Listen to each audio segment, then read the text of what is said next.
Revelation 2240. From the 21st of February 1942. Servant of God. As soon as the human being declares himself willing to participate in the redemption of immature souls, he places his will to work into the service of the Lord. He voluntarily offers himself to Him as a helper. He wants to do what is pleasing to God. Serve God, that is, lovingly take care of the souls of his fellow human beings and bring them, who are still in a state distant from God, to Him. This activity will always meet God's approval, for it corresponds to the actual purpose of earthly life, which consists of the redemption of the struggling, still unfree spirits. Anyone who offers himself to God for service for this work of redemption is therefore in truth His servant who submits himself to divine will and is active for Him with his support on earth.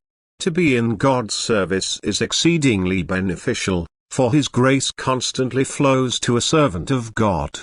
God gives him the ability in the same measure as man is willing to serve. God needs laborers for His vineyard in great numbers, and where a person is devoted to God in love, this love expresses itself in voluntarily offering to work, and God accepts his request. He instructs him well beforehand so that he is able to carry out the work which God now assigns to him. The human being concludes the contract with God in his innermost heart alone. He offers himself to Him uninfluenced by the world or fellow human beings. His love for God and his fellow human beings alone impels him to hand himself over to God as His ever-submissive servant, and no ceremony or outward appearance is required, for only the human being's will to be redemptively active and to serve God and his fellow human being is decisive.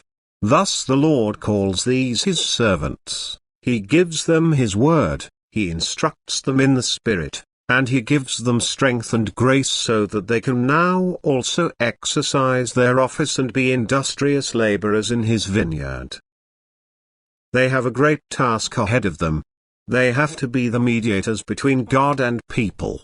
They have to inform them of His will on His behalf. They have to instruct people to do everything God demands of them, for only by fulfilling the divine will the human being's soul become free. It liberates itself from the shackles of a power which holds it captive. It is redeemed from this power through God's love and those people who serve Him in deepest love and humility.